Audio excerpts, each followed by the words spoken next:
მიმინო მყავდა მიყვარდა არცად არ გადამივარდა წყერი მინდორში აფრინდა ხელად რომ დაიჭირა ავართვი მივედი და 10 ცალი წყერი ჯიბეში ჩამიდო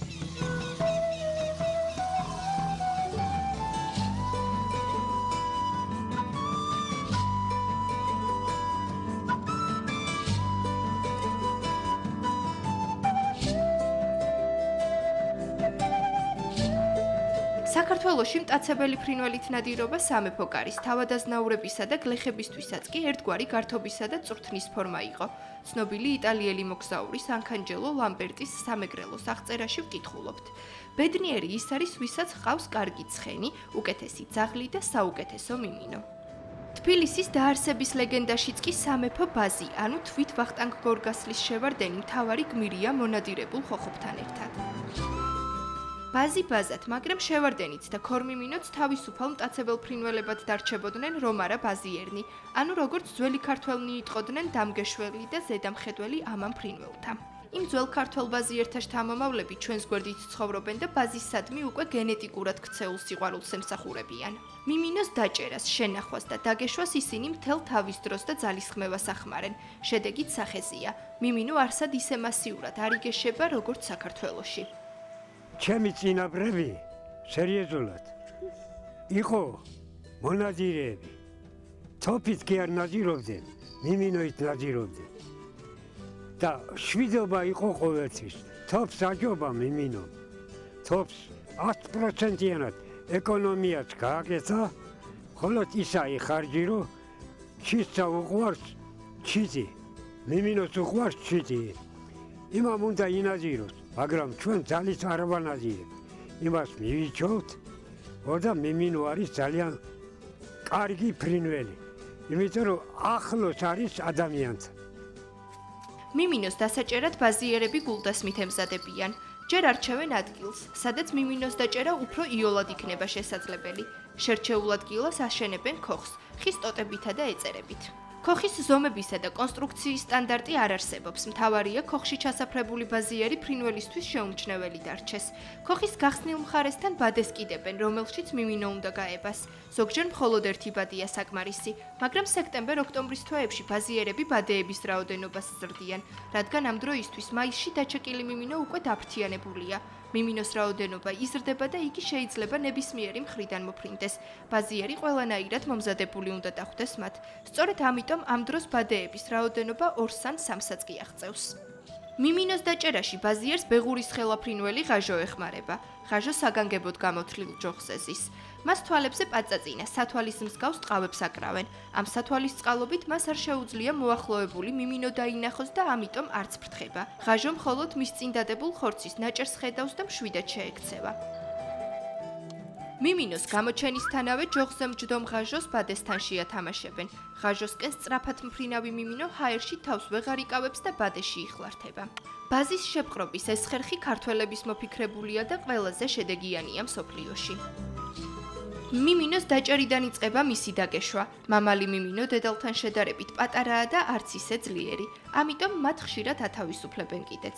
მიმინოს დაგეშვა კი ღირს თუ ის დედალია, თან ნარდი, ანუ იმ წელს დაბადებული. მიმინო მალე იგეშება, 5-დან 20 დღემდე ვადაში. დაგეშვის პერიოდში მას ხორცსა და მოხარშულ კვერცხს აჭმევენ. საკვები აუცილებლად სუფთა უნდა იყოს, რადგან უსუფთაო საკვებმა მიმინო შეიძლება მოკლას. თავდაპირველად ბაზიერი მას შორიდან უჩვენებს ხორცს, რათა მიმინო მასთან მიფრინდეს. ეს დაგეშვის ერთ-ერთი ხერხია. ნელ-ნელა მიმინო თავის მფლობელს ეგუება.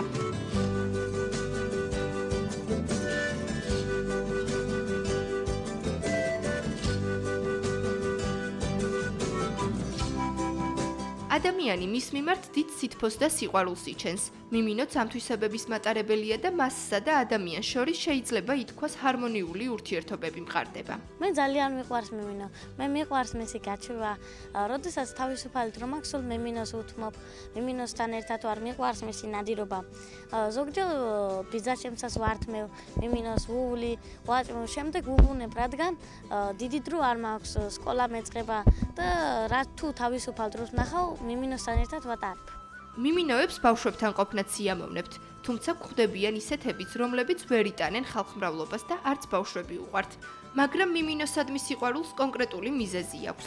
მონადირულმა გამოცდილებამ ჩვენს წინაპრებს აჩვენა, რომ მტაცებელი ფრინველით მწყერზე ნადირობას ბევრად უკეთესი შედეგი ჰქონდა.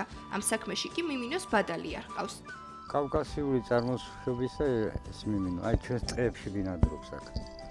ყველაზე ძლიერი მიმინოა მსოფლიოში. კათამზე ნადირობს, წყერზე, ყველაფერზე მიდის ფრინველზე, ხოხობზეც. ნადირობის დროს მიმინო მშიერი უნდა იყოს. მაძღარი მიმინო მწყერს არ დასდევს. მიმინო ნადირობის დროს რომ არ დაიკარგოს, ორივე ფეხზე ეჟვანს კიდებენ. ეჟვნების ჟღარულის მიხედვით ბაზიერი იოლად ადგენს მიმინოს ფრენის ტრაექტორიას და თვალყურს ადევნებს მას. ნადირობის დროს მიმინო კარგ სპორტულ ფორმაში უნდა იყოს. არ უნდა იყოს სუსტი და გამხდარი, მაგრამ არ ზედმეტად მსუქანი. მის ფიზიკურ კონდიციას მკერდზე საჩვენებელი თითის შეხებით ადგენენ. მიმინოს წელი ძუით აქვს შეკრული, რათა შესვენების დროს ან ფეხით ჩამოკიდების შემთხვევაში წელი არ დაუზიანდეს. ასე ცდილობს ყველა ბაზიერი მიმინო ფორმაში ჩააყენოს და ეს ფორმა შეუნარჩუნოს.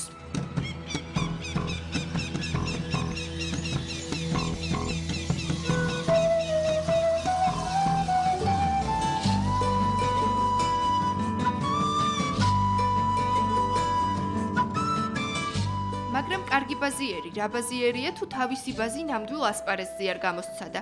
შეჯიბრებაში მონაწილეობა მათთვის პირადი ღირსების საკითხია. ამ შეჯიბრებებში დასავლეთ საქართველოს თითქმის ყველა კუთხის ბაზიერი მონაწილეობს.